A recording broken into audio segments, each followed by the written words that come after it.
Hey friends, welcome to Gardening with Creekside. We have got a fast and furious project that we are working on. We are going to do 4 trees here in the Signature Garden. So it's a fast, furious 4 planting. There you go. That's what we're doing today.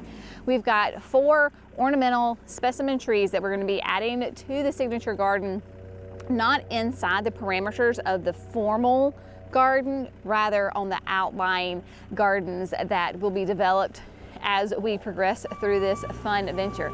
So what we're going to do is we've got 2 red buds we're going to plant. We've got a Japanese maple and a ginkgo. These are going to give us various seasons of interest and excitement. Love it. Again, outside parameter of the garden. Now, one of these is a Proven Winners tree. So Proven Winners has started within the last, I would say, couple of years, really trying to expand their lines of ornamental trees that they offer.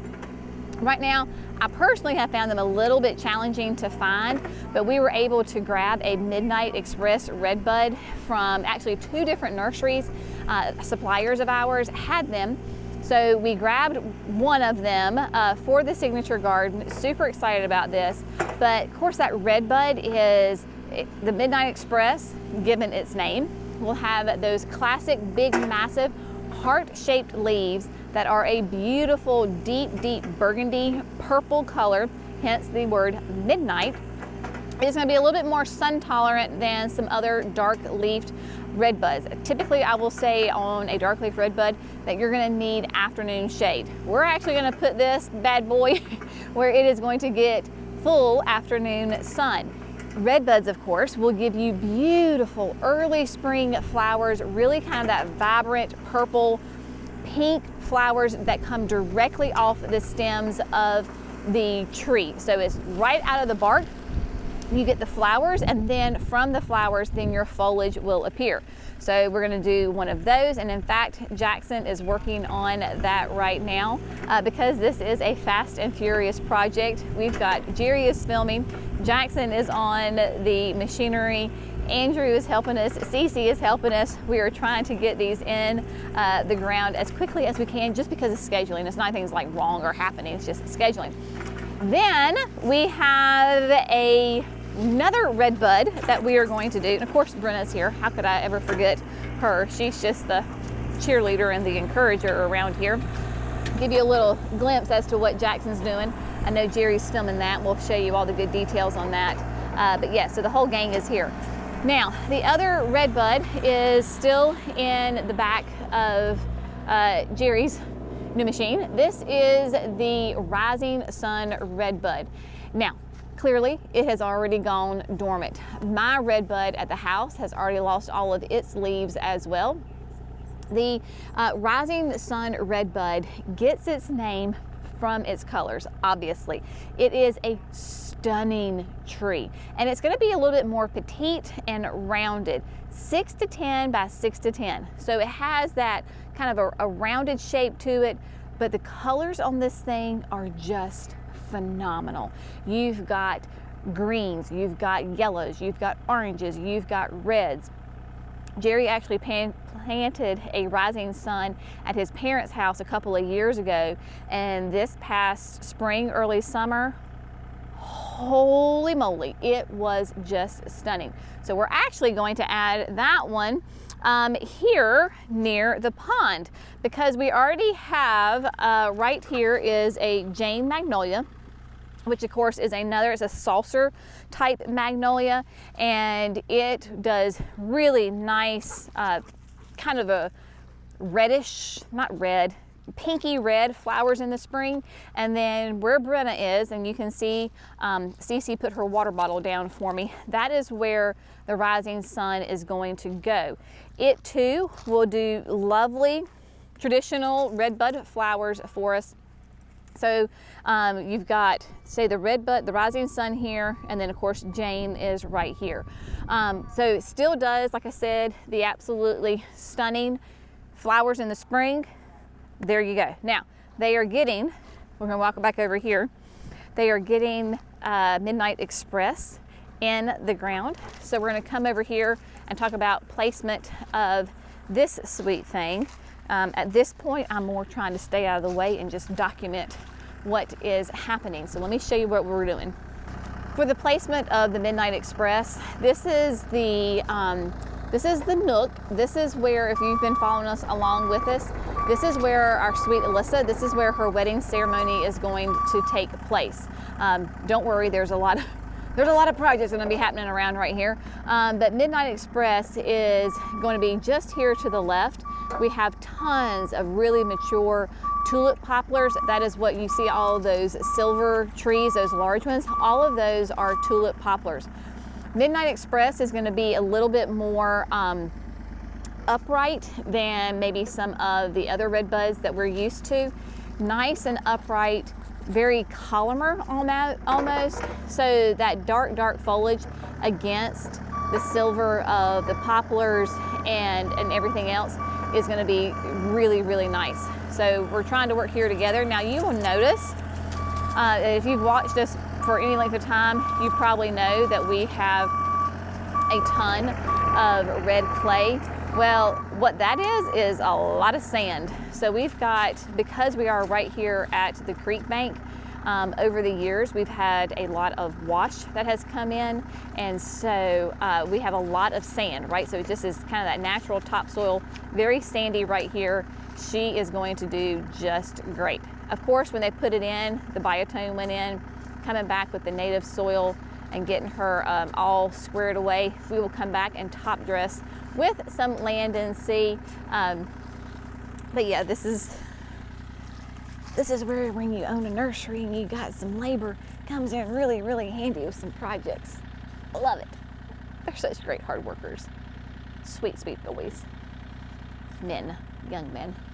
All right, so we got this one in the ground, and then we'll probably do Rising Sun next.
4 trees have been planted, very fast and furious, but done properly, and they are in the ground. So let's recap of where they are, what they are, how they're doing, what we're gonna do, how we're gonna take care of them, all of the above.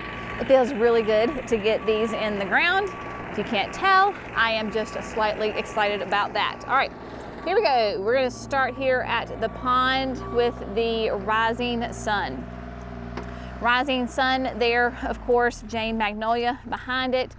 And it will be a great tree right here. It will bring lots of wonderful interest to this space. You will notice that we came back with land and sea, so everybody has 2 bags of land and sea underneath them. Right off behind there, we have the Midnight Express. That too, so just imagine, right, you've got 2 red buds. You have Rising Sun, Midnight Express there on each side basically of the meadow, and so that will in the springtime of course give lots of good balance to this area with the blooms. And then for that trio, if you want to include Jane Magnolia, they'll roughly be blooming at about the same time because they're very early bloomers. So from a design perspective, you've got 3 trees that are going to have similar colors and be blooming at the same time, and it is in that triangle shape, right? Which brings some nice balance and symmetry to this space and will make it just very pleasing to the eye. Then over here, we've got our Princeton Century Ginkgo. Now, Princeton Century is a male cultivar. It is not female, it is male, meaning that it is sterile, it will not drop seeds, and it does not have an unpleasant fragrance to it, because a lot of times the female ginkgos do have those pesky characteristics that people just find unpleasing in a garden. We certainly do not want to do that.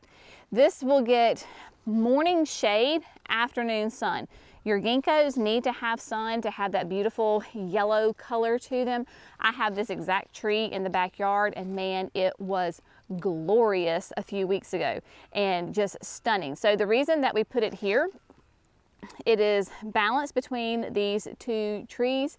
We have, this is a maple, and then this is the tulip poplar, and then behind it we have a holly tree. So just that native holly tree. That holly tree will stay here. We're going to clean out some of the underbrush back here to plant a privacy screen for that nook for the wedding, but this holly is going to stay. So you'll always have a really nice, lovely, glossy dark green background behind it. Yes, it has got plenty of room to grow up. I know that the maple has some limbs coming down. That will not be a problem. We can limb those up if we need to, because they do have a little bit of a lower arcing habit on them.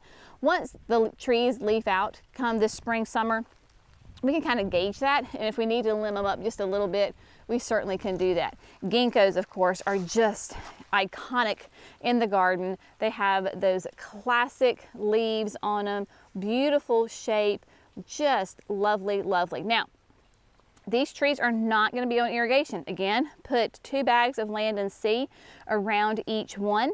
They are not going to be on irrigation simply because we don't have irrigation throughout the entire garden. We have it in the more formal inner workings of the Signature Garden, but not on the perimeter gardens. So what we will do is, if you remember when we planted our trees up at the chicken coop in the summer, I got those tree rings, and we will bring them over probably tomorrow. I don't have a hose that's going to reach, so we'll hook up the water tank on the tractor, fill it up with water, bring it over, and then we will go ahead and get those tree rings filled up.